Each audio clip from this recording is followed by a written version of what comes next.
السلام عليكم ورحمة الله، ازيكم؟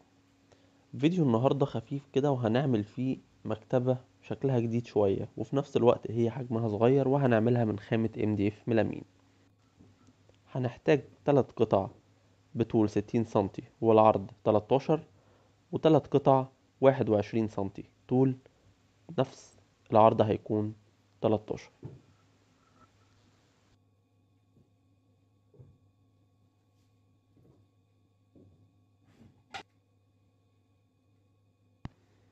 وطبعا زي ما احنا عارفين هنجمعهم الأول بالأمير أو السوبر جلو، وبعد كده هنبدأ نربطهم بمسامير 5 سنتي خطوة واسعة. وطبعا احنا عارفين ان الخطوة الواسعة بتكون كويسة جدا مع ال MDF. واحنا بنشتغل بالسوبر جلو او بالامير، ياريت واحنا بنرش نكون سريعين شوية واحنا بنركب الضلع عشان بيثبت معانا بسرعة. لو انت مش متمكن من الحركة دي، بتلزق الاول وبعد كده بترش المصلب بعد ما توزن الخشبة بتاعتك. هنبدأ نقفلهم بالشكل ده بنفس الترتيب اللي انا هشتغله. هناخد اول ضلع ونلزق فيه قائم، وتاني ضلع هنلزق فيه 2 قائم. وطبعا التلات قطع اللي هما 21 سنتي طول والعمق بتاعهم او العرض بتاعهم 13 سنتي، دول هيكونوا قوائم للمكتب.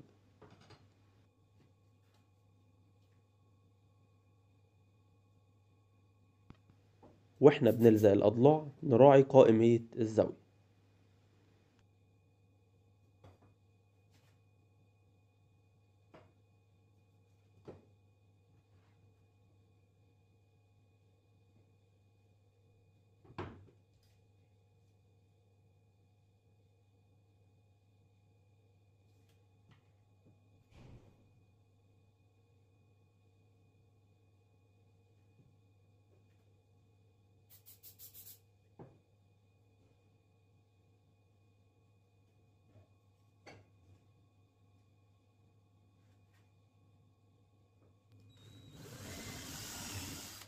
بخرم للمسامير ببنطة 3 ملي عشان ما ينفعش نربطها دايركت في الخشب. لازم نمهد للمسمار وهو بيتربط في الخشب عشان ما يشرخش الخشب.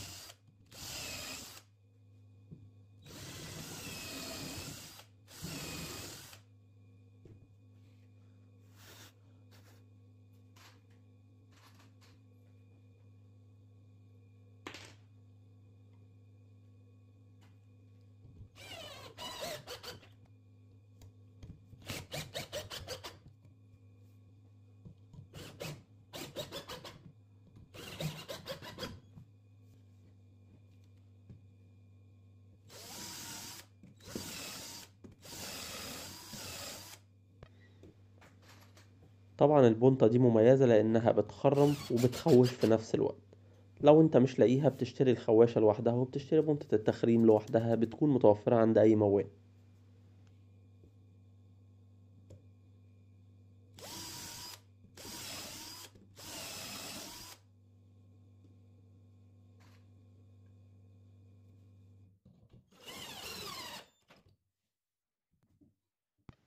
هنبدأ نربطهم في بعض بنفس الترتيب عشان الشنيور بتاعنا أو المفك اللي هنربط بيه ما يتزنقش مننا في الخشب.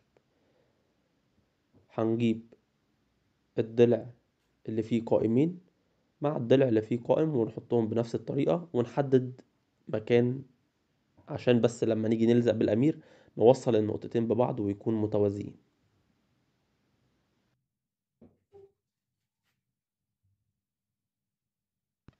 طبعا حطينا الأمير وهنبدأ نرش المصلب عشان نبدأ نربطهم بالمسامير.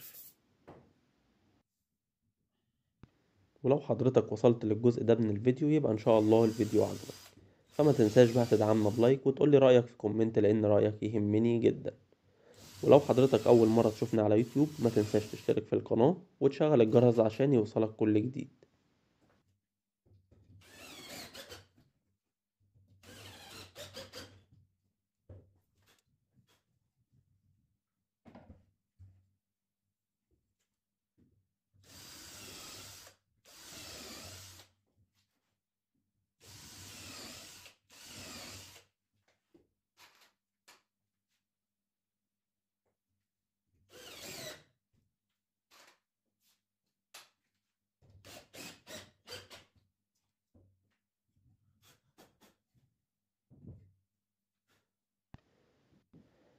هنجيب الضلع الاخير ونبدأ نثبته.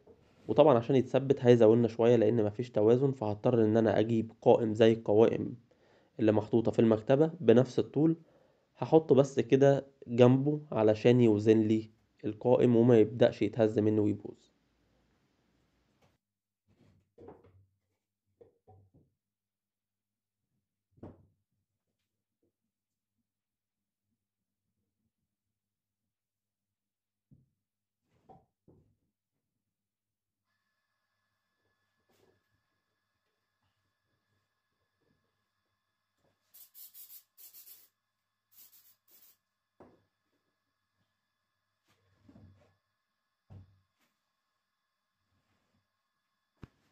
وطبعا ثبتناه بالأمير، وبعد كده هنبدأ نربطه بالمسامير.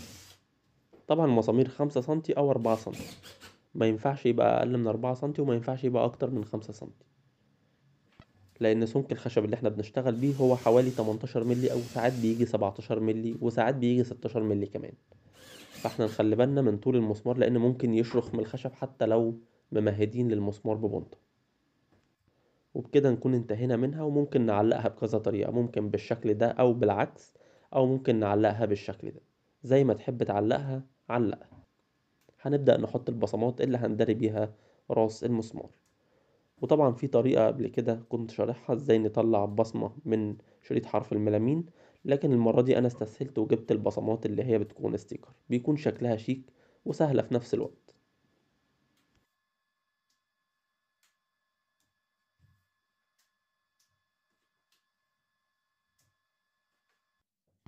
الخطوة اللي بعد كده هنبدأ نعمل أماكن الخرام اللي هيتحط فيها المسامير الرف الطاير.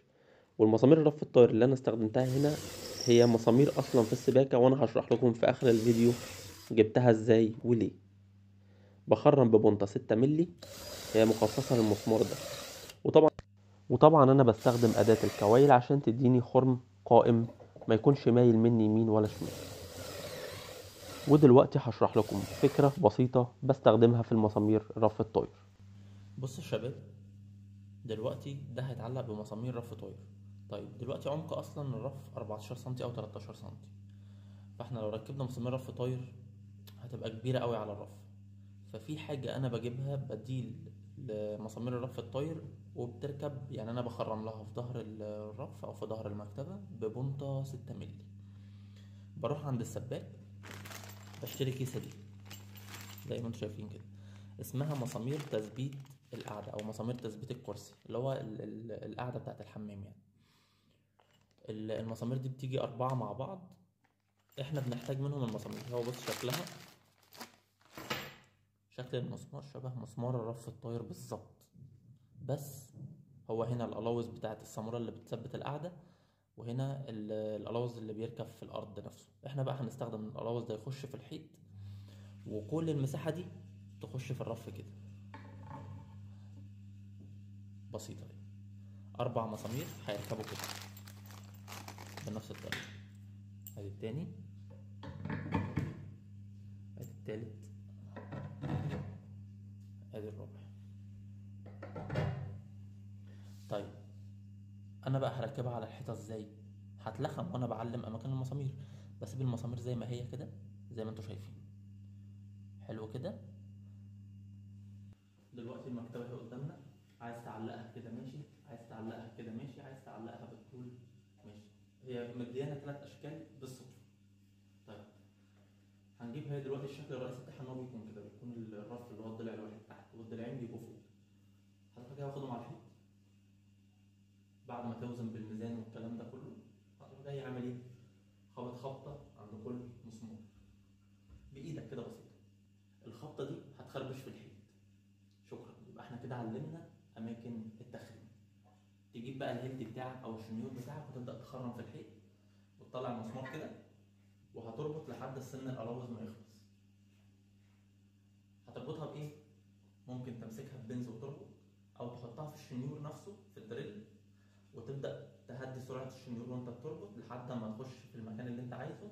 بعد كده تروح جاي فاكك الظرف بتاع الشنيور وتطلعها، تروح جاي مركبها في الحيط في الاماكن بتاعتهم مكان ما اتعلموا.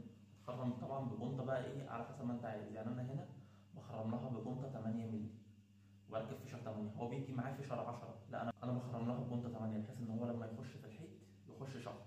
تمام. هتركب الاربع مسامير، بعد كده تزق الرف في مكانه هيخش زي الفل.